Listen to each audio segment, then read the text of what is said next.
Why did I become a MGTOW? I don't think I became a MGTOW. I think I was always a MGTOW. I was always not quite a loner, but even a kid going his own way, if that's a phrase that we can term. I think my realization about being a man or being a male that had to be in this world by himself was when I was like 12, and an incident at school where I had to, I was bused and I had to walk home, and no one came to get me, or nobody was concerned that I had to actually walk 6 or 7 miles home. And I realized then that there was a difference between the way I was treated and my brothers were treated and my sisters were treated. So I figured out early that as a man, you were basically on your own. Your health and your strength were the only things that you had. I should say your health, your strength, and your word were the only things that you had in this world. And nobody was going to come to rescue you. If you died in a ditch, you died in a ditch. People might mourn you for a second, but that was about it. Nobody was going to cuddle you or prevent you from, meeting your fate. So I think I realized that early. And that is the thread that has woven its way into my adult life, even into my mature life. And that is the lens that I have looked at women for my whole entire life. My mother always told me something a long time ago. She said, always pick from the women that choose you. And I have lived by that. I've always viewed women as a utility, not a slave, but a utility. She had to have, my woman had to have a purpose. She had to have some particular use. So she could be the most stunning woman in the world, and she could walk across and every head will turn. But if I can't have a use for her, if I can't have a role or a particular use in my life, then she has no value to me. And I'll look like everybody else. I'll turn my head like everybody else. But I'm not going to worship the woman just on her particular looks if she doesn't have a particular value to me. Now, I see some guys, they chase after the prettiest woman in the club or the prettiest woman at school. And, they'll, fall all over themselves and buy her gifts to win her favor. But I was never like that. If she wouldn't give me the time of day just because of who I am, I didn't pursue her. I learned that early. It's one of those things that I've lived by. So I've always picked from the women that picked me because I guess it's a more efficient way of doing things. So all my girlfriends have had a particular purpose, a particular use. They've, whether it's her personality, the way she made me feel, how she treated me, whether she was efficient. I tried to get a good-looking woman, but I also try to get a woman that is beneficial to me. Because at the end of the day, I'm giving up my energy and my time, whether it's money or not money. I remember when I was a teenager, my mother always told me that I would never have a girlfriend or a wife because I was too cheap, that I wasn't willing to pay for a relationship. And it just never made sense to me.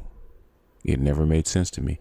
Why do I have to play a grown person for a relationship? That it should be a mutual exchange. She should be my partner, not me being her client, not a provider and I'm a customer. She's my partner, and we should do things that are of mutual benefit. Shouldn't be with me because I provide her a lifestyle. She should be with me so we can provide each other a lifestyle. I shouldn't have to pay for sex, unless she's a hooker, but I shouldn't have to pay for sex from my partner. I should be able to give pleasure and she should be able to give pleasure back. And so that's the way I've always lived my life, as far as sex is concerned. If it's my partner, I would do whatever it took to please her. And I've had this 10% rule. All I needed was 10%. All I needed is the 10% at the end. The other 90% was for her. And I figured if she got 90% of the pleasure, that was more than a mutual exchange. There was no need to have a bill at the end of the session where I owe you something, because I don't. And the thing is, if you weren't pleased with me, you didn't have to come back. So I always made sure that I pleased her so she would come back and she would get her pleasure. And thereby I get my 10% at the end, just like an agent, I suppose. So how did I get to where I am now, being a MGTOW? And I've been basically without a relationship for the past, I would say 6 years. And without a real relationship for the past 10 years. It's really simple. After 3 children, after numerous amounts of relationships, I got to the place in my life where relationships and sex were no longer worth the amount of effort and cost that I was actually putting out. It was no longer worth it. It was no longer worth it to take the 3 a.m. call or figure out somebody's problem or listen to the details of somebody's issues that they couldn't figure out for themselves. Basically a dumping ground. So it got to the point where I figured out that the sex that I was getting wasn't worth the amount of effort I was putting out. And when I did that, surprisingly enough, I had numerous women coming up to me and asking me how come I didn't have a girlfriend? How come I wasn't in a relationship? How come I was, those shaming language? Why was I selfish? Was I weak? Was I afraid? Was I gay? What happened? I didn't like women. I had bad relationships. And, the relationships I had they were okay. Some ended not as well as I would have liked, but, most of the women that I have dated and I had relationship with, I'm still friends with them to this day. So it's not like it was all bad. And the one relationship that didn't go as well as I would have liked, I had, 3 children from that relationship that I had. So it's not that it was all bad. It's just the cost didn't add up to the benefits that were coming back my way. So with that, I decided to basically strike out on my own. I didn't need it anymore. I still have female friends, and that's where they stay. And I treat them as friends. I have the same demands on my female friends as I have on my male friends. I reciprocate back the same way that they would.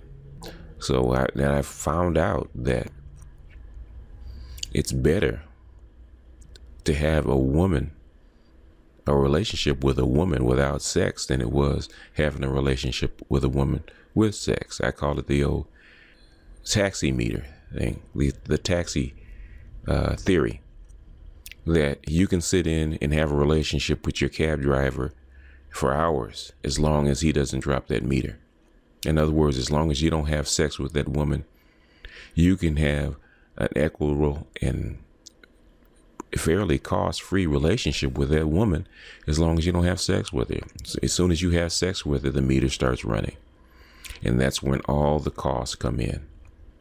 And with that, I figured it's better to have a division of labor.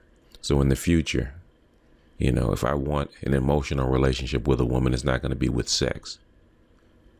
And if I want a sexual relationship with a woman, it's not going to be a typical relationship. It's, purely going to be sex. And that's no matter whether it's an escort or whether it's a hugger or whether it's, with a friends with benefits relationship.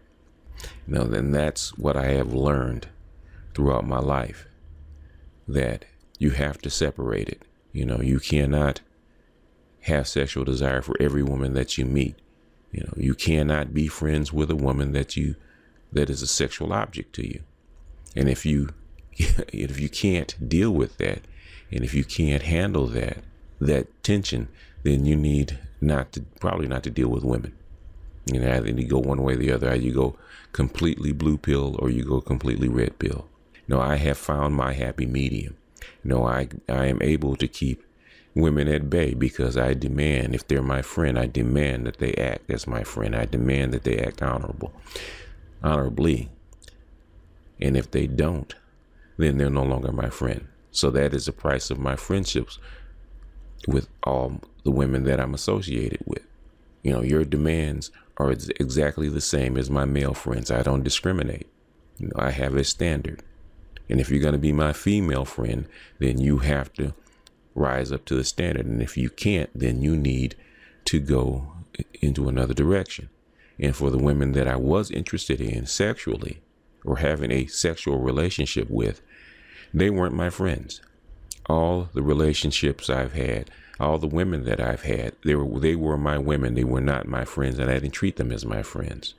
So I wouldn't have those close heart-to-heart talks with them because it was a different relationship. Those were preserved for the friends that I had, the friends that I trusted, because my friends have a reciprocal relationship with me. So when they have a heart-to-heart talk with me, it's honest. They know they're going to get an honest answer from me because that's what I'm there for, and vice versa. Even with my female friends, you know, I can be brutally honest because I'm not sleeping with them. If they decide that they're no longer going to be my friend, then, you know, there's the door. You know, you don't have to. We serve a purpose for each other. So if I ask them a question, I expect them to be brutally honest. Just like my male friends, I expect them to tell me the truth. And if they don't tell me the truth, they're no longer my friends. But that is the MGTOW life that I live. That is the path that I walk. And as of now, you know, the quality of American women, as Rush V says, has gotten so pitifully poor that it's no longer viable. You know, I tried maybe 6 years ago to have a quote unquote, what I call practice girlfriend. And I chose her. She was, you know, she was basically a throwaway. And I wanted to see if I could actually go through with it again. Actually endure having a girlfriend, a sexual relationship that included an emotional relationship with a woman. And after 3-4 months, I bailed. I said, I can't do this anymore. It's not worth it anymore. You know, the spoiled, privileged attitude that American women have is just intolerable. So I know what the young guys are talking about, and I know what the old guys are talking about that bailed on their relationship. It's gotten to the point that it's intolerable. And that's why MGTOW is going to grow, and it's going to expand, you know, a lot more rapidly than we think it is. And it's forever, just like in advertising or when somebody writes a letter to Congress, every person that writes a letter to Congress represents 20. So every guy that posts a video with the acronym MGTOW represents 20 guys. Every guy that posts in a red pill forum represents 20 guys. And with women becoming worse and worse, that pushes more men into that camp. So MGTOW is not necessarily a movement. MGTOW is a result of this decaying society that we lived in. And it's almost irreversible. If you read the great authors talking about civilizations, once a civilization has reached that tipping point and started that slide, it's irreversible. There's nothing that men can do or women can do to stop it. It's going to have to run its course, just like a forest fire. Forest fire gets big enough, all you can do is contain it and let it run its course. And at this point, MGTOW is a containment vehicle. It's a containment movement. It's not about reversing course. It's not about changing the way women think or changing the way society is viewing men. It's a containment strategy to keep men sane while this forest fire, this decay runs its course. So in the future, I'm going to throw my hat in the ring and weigh in on some of the things that I've learned that I haven't put up there because I've done videos or I've done other work that doesn't pertain to relationships or doesn't pertain to this area of this field, but a lot of this stuff is crossover. A lot of what I have learned and what I've studied and what I've put out very much applies to the MGTOW movement, and I'm going to start putting some of that information out. So look forward to it, and I'll see you guys in future videos. Peace.